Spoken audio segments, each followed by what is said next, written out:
ગઈ તારીખ 21/5/2025ના રોજ નિલેશભાઈ મનસુખભાઈ બાલોડી રાજકોટનાઓએ પોતે ફરિયાદ લખાવેલી હતી. જે ફરિયાદ મુજબ અહીંયા ટંકારા મુકામે આવેલ હોટલ ખજુરાહો પાસે એક લૂંટનો બનાવ બન્યો હતો, જેમાં 9 જેટલા ઈસમોએ સાથે મળી અને લૂંટનો બનાવ કર્યો હતો, જેમાં 90 લાખ રૂપિયાની માતબર રકમની લૂંટ કરવામાં આવેલી હતી.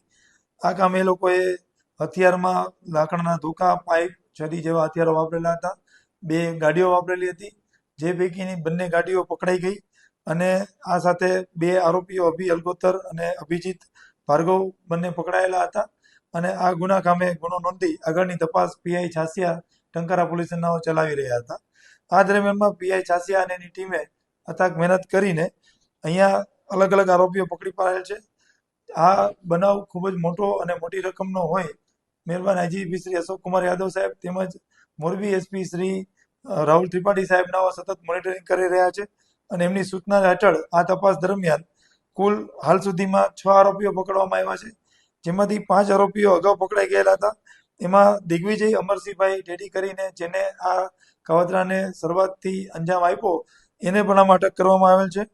આ આરોપીઓ અભી અને અભિજીત જે બંને હિતેશ પાંચાભાઈ ચાવડાના કહેવાથી પોતે આ ગુનામાં સામેલ થયા હતા અને પોલો કાર લઈને આવેલા હતા, જે લૂંટમાં વપરાયેલી હતી. એ કારમાં ત્રીજો આરોપી નિકુલ કાનાભાઈ અલગોતર હતો. હાલમાં આ નિકુલ કાનાભાઈ અલગોતરને ટંકારા પોલીસે શોધી કાઢેલ છે.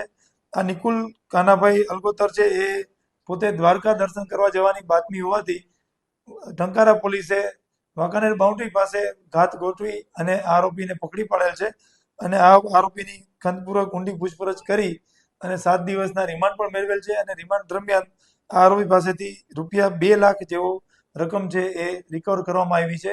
આમ કુલ આ કામે 90 લાખ જે લૂંટ થયેલ છે એમાંથી હાલ સુધીમાં ટંકારા પોલીસે 76 લાખ જેટલી રકમ છે રિકવર કરી લીધેલ છે. સાહેબ, અત્યારે જે આપણે આરોપીને પકડ્યો છે, આનો મુખ્ય રોલ શું હતો જેને આપણે અત્યારે પકડ્યો છે? આ આરોપી નિકુલ કાનાભાઈ અલગોતર છે એ પ્રોફેશનલ આરોપી ટાઈપ પોતે અભી અલગોતર અને અભિજીત ભાર્ગવની સાથે કારમાં લૂંટને અંજામ દેવા માટે પ્રેરક બળ પૂરું પાડવા માટે અને મસલ પાવર પૂરો પાડવા માટે આવેલ હતા અને એને પણ આ ધોકાથી ગાડી પર હુમલો કરેલો હતો.